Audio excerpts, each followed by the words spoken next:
Hi, this is Matt Baker, and today we're going to discover who the current King of England would be if Henry VIII's last will and testament had been followed.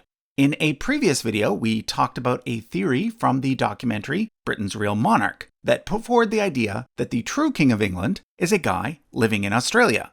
That theory hinges on the idea that Edward IV was illegitimate, and that therefore the line should have passed through his younger brother George. However, in my video, I argued that the entire theory, even if true, falls apart based on the fact that Henry VII obtained the English throne by right of conquest, thus establishing the House of Tudor as the legitimate rulers. Henry VII was, of course, followed by Henry VIII, one of England's most iconic kings. He's famous for having had 6 wives, and for trying really hard to produce male heirs, even if that meant breaking ties with the Catholic Church and chopping off a few of his wives' heads.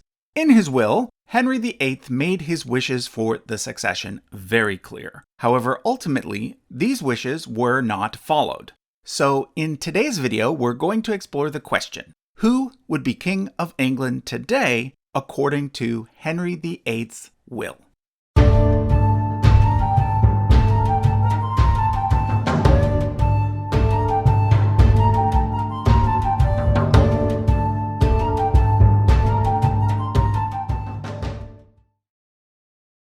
In 1543, the English Parliament passed a law known as the Third Succession Act, in which the line of succession was established as follows. First was Henry's only legitimate son, Edward, born to his beloved third wife, Jane Seymour. Next was any other legitimate sons who Henry might have had in the future, something that of course didn't happen. Then came Mary, his daughter by his first wife, Catherine of Aragon, and then finally Elizabeth, his daughter by his second wife, Anne Boleyn. However, the Third Succession Act also stated that Henry had the right to bequeath the crown to others via his last will and testament. And in his last will and testament, Henry did make one final addition. He stated that following Elizabeth, the next individuals in the line of succession should be the descendants of his younger sister, Mary, not the descendants of his older sister, Margaret. Okay, so here's what happened after Henry VIII died. First of all, the throne went to his beloved son Edward, who became King Edward VI. He was only 9 years old when he became king, but unfortunately for him, he died at age 15. Before he could produce any heirs. This resulted in a crisis because those advising him had convinced him to go against his father's wishes and name Lady Jane Grey as his heir, thus disinheriting his 2 half-sisters, Mary and Elizabeth. This backfired though, and after just 9 days as queen, Lady Jane Grey was executed for treason and was replaced with Mary. But Mary lived for only 5 more years and died childless. Thus, the throne finally settled on Elizabeth, known to history as Queen Elizabeth I. So at this point, Henry VIII's will was indeed being followed. And according to the will, the next person in line after Elizabeth was Lady Catherine Grey, the younger sister of Lady Jane Grey. In fact, at the time, Elizabeth was considering formally adopting Catherine and publicly naming her as her heir. However, something happened that put a stop to that. Catherine secretly married a man named Edward Seymour. The name Seymour should sound familiar to you because that was the surname of Henry VIII's favorite wife, Jane Seymour, the one who bore him his only son, Edward VI. Edward Seymour was the son of Jane Seymour's older brother, also named Edward Seymour, who, by the way, had served as regent and Lord Protector of the realm during the first part of the young Edward VI's reign. So, in other words, the Seymours were pretty powerful people. I think you can perhaps see the problem. Catherine's marriage to a man from the Seymour family, combined with the fact that some nobles felt that Elizabeth was illegitimate, combined with the fact that Catherine was next in line anyway. All of this made a strong case for Catherine to replace Elizabeth as queen. Keep in mind that by this point, it had only been a mere 7 years since Edward VI died, and England had already had 3 different queens since then. If the throne were to change hands yet again, it wouldn't actually have been all that strange. However, Elizabeth quickly understood the threat and imprisoned Catherine in the infamous Tower of London, declaring her marriage illegitimate. Catherine and Edward did go on to have children, though. They named their eldest son Edward, and he went on to become known as Lord Beauchamp. As you probably already know, Queen Elizabeth I never married, which is why she became known as the Virgin Queen. Thus, throughout her reign, the question of the royal succession continued to be a hot topic. However, throughout her entire 44-year reign, Elizabeth refused to publicly name anyone as her heir. This was probably due to a fear that, if she did name someone, that someone might decide to get rid of her. Her most famous rival was, of course, Mary, Queen of Scots. Mary had a strong claim to the throne as the granddaughter of Henry VIII's eldest sister, Margaret. The rivalry was strengthened by the fact that Elizabeth was Protestant and Mary, Queen of Scots, was Catholic. So there ended up being several plots by Catholic supporters to replace Elizabeth with Mary. In the end, one of those failed plots resulted in Mary, Queen of Scots, being executed for treason. Eventually, of course, Elizabeth I did die, of natural causes. At that point, there were perhaps around a dozen people with fairly good claims to the throne. However, the 4 strongest claimants were Edward Seymour, Anne Stanley, James VI of Scotland, and Lady Arbella Stuart. Unlike his mother, James VI was a Protestant. So when Queen Elizabeth died, the nobles quickly declared James to be the King of England, and nobody really objected. After all, in addition to being the Scottish king, he was also the most senior remaining heir of Henry VII of England, according to the rules of male preference primogeniture. Thus, he became James VI and first, 6th of Scotland, but 1st of England. From this point on, the crowns of England and Scotland were united, a union that would be made official in 1707 with the creation of Great Britain. However, based on the last will and testament of Henry VIII, the contents of which had legal standing based on the Third Succession Act, James VI was not the next person in the English line of succession. Remember, Henry VIII's will quite clearly stated that the descendants of his sister Mary should come before the descendants of his sister Margaret, even though Margaret was older. This means that Edward Seymour, the Lord Beauchamp, should have been made king.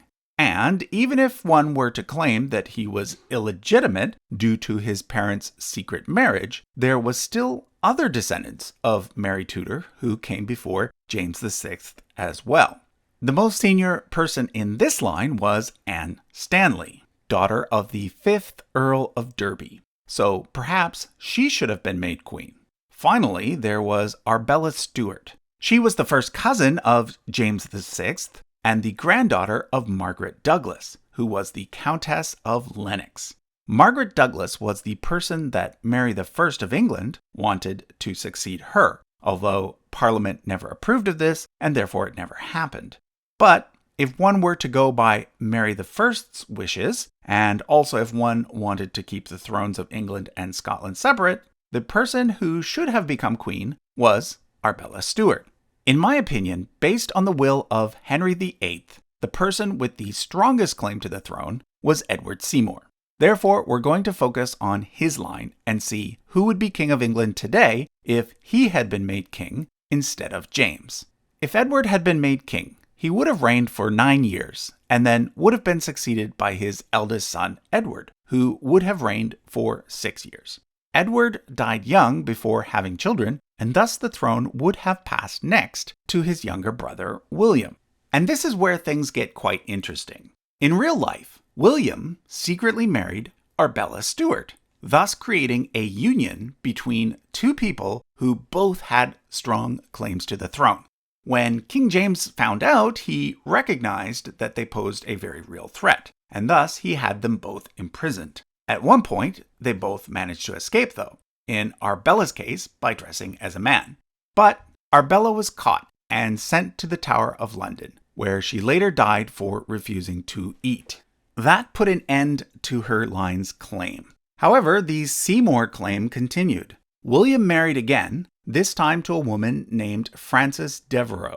They had a son named Henry, who died before his father. Thus, when William died, his titles passed directly to his grandson, also named William.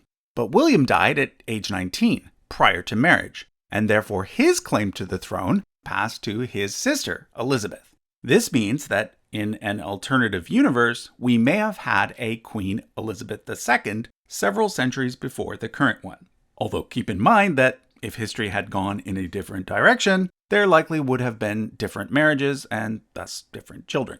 But if for some reason this alternative Queen Elizabeth II did marry her real-life husband, it would have created an interesting scenario. You'll notice that her husband's last name is Bruce. And if you know your British history, you might be wondering if there's any chance that this fellow is a descendant of the famous Scottish king Robert the Bruce. Well, yes he is. Although he's a descendant of one of King Robert's illegitimate sons. But this means that in this alternative timeline, we would have eventually gotten an English king from the Scottish House of Bruce.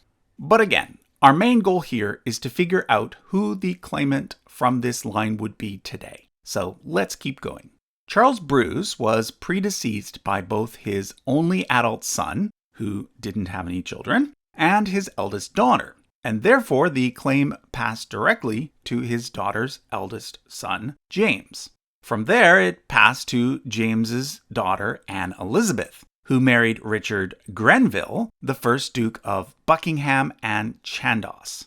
Richard's grandfather, George Grenville, as well as his uncle William Grenville, both served as British prime ministers. You may recognize the name Chandos from the famous portrait of Shakespeare, known as the Chandos portrait. It is called that because it was owned by the Duke of Buckingham and Chandos. Anyway, one negative fact about Richard and Anne is that they were major slave owners. Anne had inherited land in Jamaica from her mother's first husband, and she passed this on to her son Richard. When slavery was abolished by Britain in 1833, Richard was on record as having owned 379 slaves. After his death, his claim to the throne passed to his son, who was also named Richard, although I should make it clear that by this point, no one in this family was actually trying to claim the throne. Anyway, this Richard, even though he was not king, did hold many high titles within the British Empire, including Lord President of the Council, Secretary of State for the Colonies, and Governor of Madras. He did not have any sons, though, so when he died, the dukedom of Buckingham and Chandos became extinct. However, his claim to the throne, as well as one of his Scottish titles, passed to his eldest daughter Mary, who became known as the 11th Lady Kinloss. Her eldest son died childless in World War I, and her next eldest son, Louis, died just a few months before her. Thus, her title and claim passed to her granddaughter, Mary, the 12th Lady Kinloss. Mary had one son and two daughters, and she actually lived until quite recently, passing away in 2012. Her son Bevil died just a few months before her, and therefore the claim passed once again to a female, Teresa Freeman Grenville, who is the 13th Lady Kinloss. Teresa is currently 55 years old and lives in North Yorkshire, where she works for a company that keeps track of milk records. However, according to the last will and testament of Henry VIII, she should have a different job. She should be the Queen of England. As a side note, I should make it clear that the title Queen of England currently no longer exists. Queen Elizabeth II is actually not the Queen of England. She's the Queen of the United Kingdom. However, if the throne had passed, according to Henry VIII's wishes, Scotland and England wouldn't have united, and thus there would still be a King or Queen of England, and that person would be Queen Teresa. Unfortunately, I couldn't find a photo of the 13th Lady Kinloss, although according to Wikipedia and Google Maps, this is what her official residence looks like. Not quite Buckingham Palace, but a nice country house nonetheless. Teresa does not have any children, so next in line is her sister Hester, and then Hester's eldest son, Joseph. Now, one last thing before I go. What if you buy the argument that Edward Seymour was in fact illegitimate, but that Henry VIII's will should still have been followed? Who would be king then? Well, like I said earlier, that scenario would have resulted in Anne Stanley becoming queen. However, Anne Stanley's line eventually became extinct. So if we want to trace a line to today, we actually have to go through one of her sister's lines. If we do that, following the rules of male preference primogeniture, we end up with William Child Villiers, the 10th Earl of Jersey. Now, the interesting thing about William is that he has a very important job. A job that could be argued to be more important for British culture than that of the monarch. You see, William is currently the Director of Intellectual Property for Handmade Films, the company that produces Monty Python. Okay, so that was a look at who would be King or Queen of England today, had Henry VIII's will been followed. Of course, another alternate succession is the one that involves the Jacobite line being chosen over the later Georgian line. If you want to delve into that whole kettle of fish, we've got a video on that topic as well. I'll leave a link to it in the description. Finally, a reminder that if you want a copy of our European royal family tree chart, you can head over to the website usefulcharts.com. Thanks for watching.